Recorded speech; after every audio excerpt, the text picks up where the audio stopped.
watching. Now, are you wondering, should I get a Camaro? And first, let me just tell you, yes, if you've always wanted one, get one. They're fantastic cars. In fact, I will argue that it's one of the best sports cars out there that you can buy. And I won't even say affordable sports cars. I'll say one of the best sports cars because you get muscle car styling with super exotic handling, super exotic supercar handling. And that's a bold statement. But let me tell you, when you have any of the Camaros, whether it's the base model like I'm in now, I'm in the 2024 1LT with a manual transmission. The only option on this car is the sunroof, nothing else. And when I corner during spirited driving, it feels like I'm on the rotational axis of an airplane when, you know, the airplanes have three different types of control: pitch, yaw, and I'm sorry, I forget the third one. It's like that. It's like it turns with a post through the middle of the car that assures that it has extremely equal weight distribution. That's the best way I can describe it. It's next level. So let me address the concerns many people have. Sun came out, so dust the sunglasses. And they were the concerns I had before I pulled the trigger on this gorgeous all black but 1LT, but base 1LT.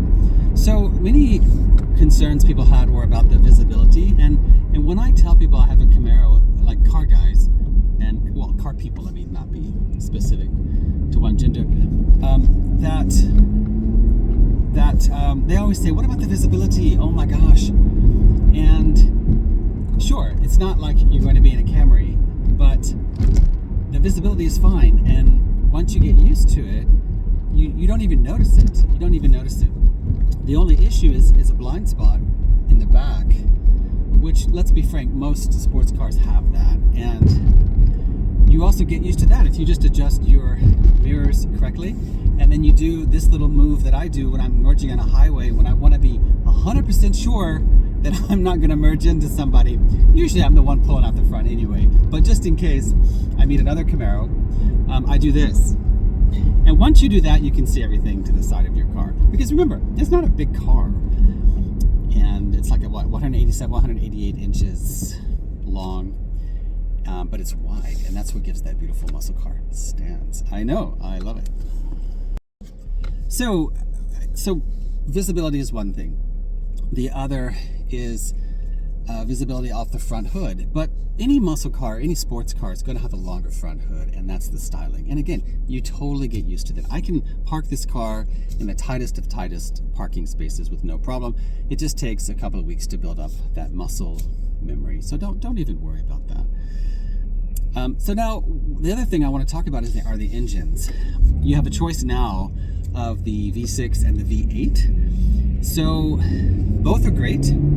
I chose the V6, which outputs about 330 horsepower. And I want you to listen to it as I merge onto the highway here. Notice I'm doing my blind spot check. There's a car turning, of course, slowly. Listen carefully.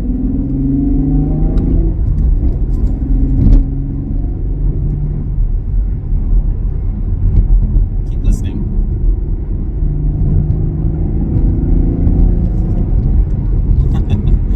So you probably heard like a nice growl, and I would even say a subtle growl. And I was barely half throttle on that one. Barely half throttle. Yeah. So you can imagine what it sounds like when you're full on. Okay, I'm at another red light, but I wanted to show you what the manual looks like. And if you are a fan of manual transmissions, this has a 6-speed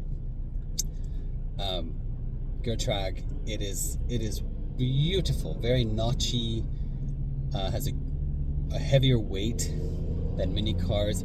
If you've ever driven a manual older Toyota, you know how they're very spongy? This is the extreme opposite of that.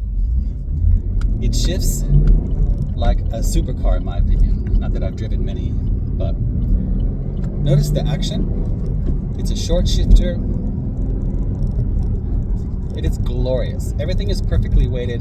Whoever at GM came up with this design, I applaud you, because it is perfect. It is perfect. I would never feel the need to put a shorter shifter in there or make any adjustments. It is perfect. Hear that note? Isn't that something? And let me tell you, it gets up there quickly. It roars at you. It is truly a glorious exhaust note. Of course, the V8 is going to be louder, more, what's the word, impactful. But don't underestimate that V6. It is a beautiful, beautiful sounding engine. And because I have a manual, second and third gears in the Camaro, let me just say they're next level. They can even be a little scary when you're fully on it, which makes the car just so enjoyable. So now I'm on the highway and traffic is light, and it's just actually a really good highway cruiser. It's very comfortable. Here is the difference if you're also considering a Mustang. This is the biggest difference in my opinion.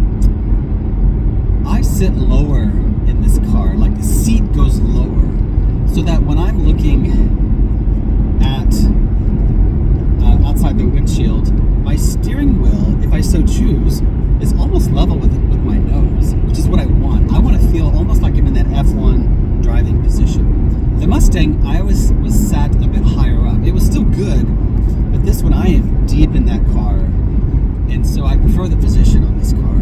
The second thing is that I am 6 feet 4 inches, or about 193 centimeters, and I have very long legs, 36 inseam, and this car fits me like a glove. It's a really good car for tall people. So the driving position of this car is next level, and I'll show you an image of that in a moment. And that's the thing. You know, when you have a sports car, you want to feel like you're in a sports car, and this one I literally sit in the car, and that also gives me a better sense of control.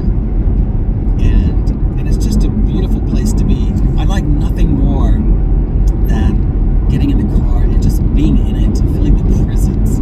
That wheel's in front of me. I have a good bend in my arms. It's right up here. It is truly a wonderful seating position that they established for this car. So well done, GM engineers. Nice of them. Now, something interesting you may also be considering. There are very few new Camaros left. I did a search last night and I found 74 in the entire US. So most likely at this point you're going to have to get a used one. For those who don't know, 2024 was the last year of production for the Camaro, this particular generation. So you'll probably have to get a used one, and you could probably find lightly used examples out there. But what about resale? And what I've noticed is the base model that I have, the MSRP started around 35, 36. But this base model with my manual, I've seen examples going for over 40 grand in most cases.